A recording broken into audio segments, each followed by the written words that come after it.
Di ka na nakakatulog, wala ka ng peace, you don't enjoy the company of your family. Maybe it's time to quit. Maybe your body is giving up on you kasi sobrang stress nga eh.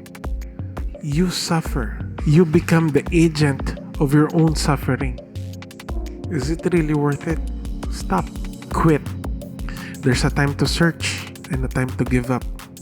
A time to embrace and a time to refrain from embracing.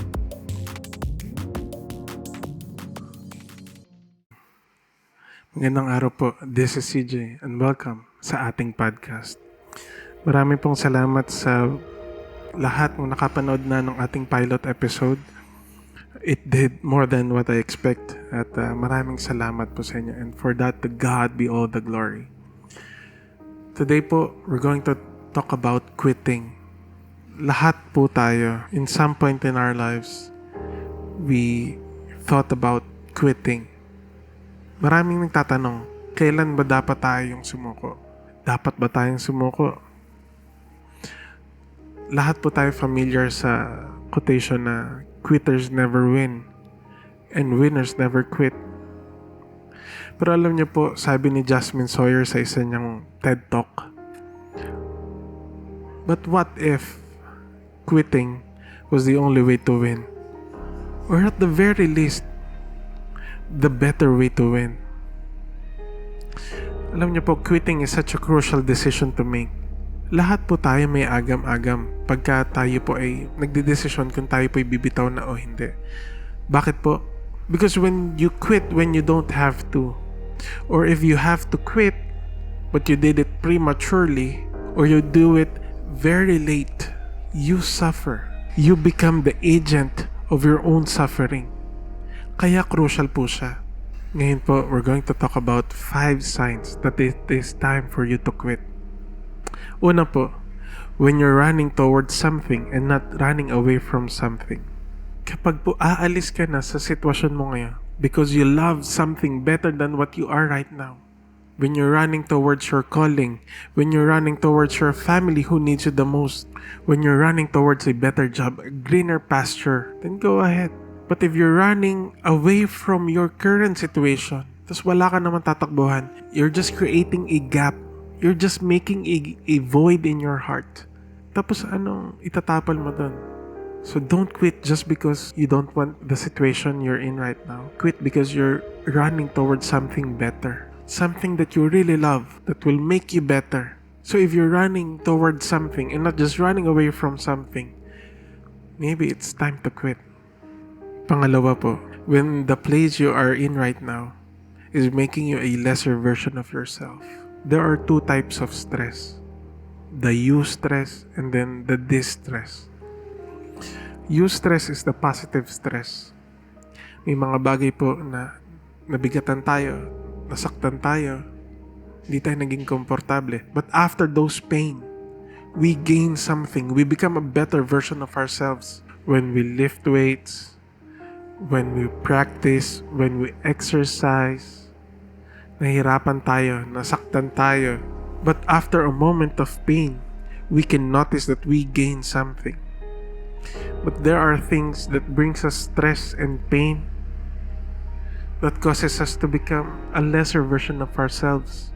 Baka mamaya yung mga bagay na pinanghahawakan mo ngayon is causing you to become a lesser version of yourself. Dati hindi ka naman nagsisinungaling. Dati hindi ka naman nangungutang. Dati naman hindi ka nag-skip ng school. Dati naman masipag kang pumasok sa trabaho. But because of your newfound hobby, but because of your newfound friends, but because of your new relationship, na isasantabi iba, napapabayaan mo na yung sarili mo, napapabayaan mo na yung pamilya mo, napapabayaan mo na yung calling mo. Think again. Are the things you're currently holding on making you a lesser version of yourself? If it is, then maybe it's time for you to quit. Third on our list is when the things that you hold on is making you sick. Kapag yung hinahawakan mo, nasasaktan ka lang, nasusugatan ka lang. Not just on a physical level, but mentally as well, it is affecting you. Tama na. You've suffered enough. Pwede ka nang bumitaw. Hindi ka na nakakatulog. Wala ka ng peace. You don't enjoy the company of your family. maybe it's time to quit. Maybe your body is giving up on you kasi sobrang stress nga eh. Is it really worth it? So when the things that you're currently holding is making you sick, stop. Quit. Fourth, when is it time to quit? When the juice is not worth the squeeze anymore. When the profit, when the gains in the end doesn't justify yung lahat ng effort na binigay mo, the investment you put in, the amount of your time and your attention put into it. Sulit ba talaga? Sabi ng isang rapper, kapag maigsi ang kumot, usually ang dinudugtong natin, matutang mamaluktot. But what if we change the paradigm? Kapag maigsi ang kumot, patayin mo yung electric fan. You don't have to suffer. You don't have to. Sometimes you're just holding on to something that is very superficial. Hindi mo naman talaga kailangan mag-stay dyan sa trabaho mo eh. You're suffering. I'm not telling you not to follow your passion. I'm not telling you to give up on your dreams. I'm just asking, is the juice worth the squeeze? Sulit ba? What is worth it? What is not? Totally depends on you. Depends on what you value the most. Kayo po bahala. Pero alam niyo po, we can still follow our dreams. But we can do it in a more prudent way. Mas wise kaysa kahapon. Is the juice worth the squeeze? If it is not, maybe it's time for you to quit. Then fifth on our list, when the things that you're holding on is not actually from God, ikaw lang may gusto, ikaw lang yung nagpupumilit. Maraming Christians ganito. Meron silang gustong bagay, magpe-pray sila, Lord, bigay mo sa akin to, Lord, I want this, Lord, I need this. Tapos pagka hindi binigay ni God, Lord, ba't hindi ka sumasagot? Ba't hindi ka tapat sa promises mo? Promise ba talaga ni God yun? O ikaw lang may gusto? Ikaw lang nagpupumilit? You're holding on to a dream of yours pero hindi talaga si God ang nagbigay. Nahihirapan ka sa bagay na hawak mo. At ayaw mong bitawan kasi nakapag-invest ka na dyan ng time. Nakapag-invest ka na ng sarili mo. You've invested so much of your time and your passion on it. Maybe you're suffering from the things that you're currently holding pero ayaw mong bitawan kasi alam mo gusto mo yun eh. Matagal mong pinangarap yun eh. Pero sa totoo lang, hindi naman yun yung plano ni God sa'yo. Tandaan po natin, the blessing of the Lord makes a person rich and He adds no sorrow to it. Proverbs 10:22. Yung plano niya para sa iyo, napakaganda nun. And He adds no sorrow to it. Pag galing talaga sa Lord. Kung galing sa Lord yan, panghawakan mo. If that is the calling from the Lord, panghawakan mo. Kahit masaktan ka na, mahirapan ka na, pero alam mo sa dulo, sulit yun. Kasi si Lord ang nangako nun.